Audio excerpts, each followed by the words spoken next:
दोस्तों, भारतीय राष्ट्रीय आंदोलन के अगले सीरीज में आज आप सभी का स्वागत है। दोस्तों, पिछले सीरीज में हमने होम रूल लीग आंदोलन की बात की थी और दो सीरीज में मैंने होम रूल लीग आंदोलन को कंप्लीट किया है, जो तिलक और एनी बेसेंट के द्वारा चलाया गया था। अगर आप इस वीडियो को नहीं देखें हैं तो आप पीछे सीरीज जाकर के ज़रूर देखें, फिर आप आगे बढ़ें।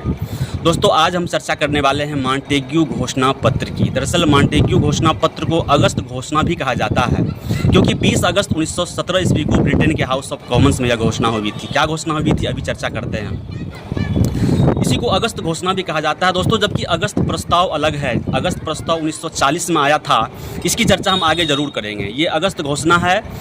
दरअसल होता क्या है, प्रथम विश्व युद्ध के दौरान भारतीयों के द्वारा जो अंग्रेज़ों का समर्थन दिया गया, अंग्रेज़ों का साथ दिया गया, और दूसरी तरफ एनी बेसेंट और तिलक के द्वारा जो होम रूल लीग आंदोलन चलाया गया, इस आंदोलन से भारत के अंदर एक नई जागृति का संचार होता है। लोगों के अंदर जागरूकता की भावना का विकास होता है, और इसी जागरूकता की भावना के विकास होने के क्रम में, उसी परिवेश में ब्रिटिश ने इस बात की घोषणा कर दी कि भारतीयों को उनके उत्तरदायी प्रशासन में अधिकार दिया जाएगा।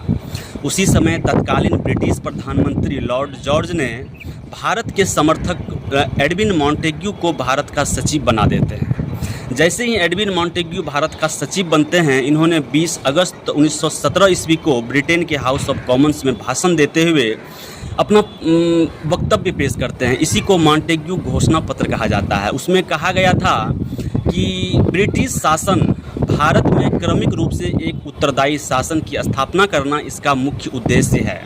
जबकि अगस्त घोषणा की आलोचना करते हुए गरम दल के नेता बाल गंगाधर तिलक ने इसे सूर्यविहीन उषा काल की संज्ञा देते हैं दोस्तों, अर्थात बिना सूरज का सवेरा। वहीं नरमपंथी नेता इनको भारत का मैग्ना कार्टा कहते हैं।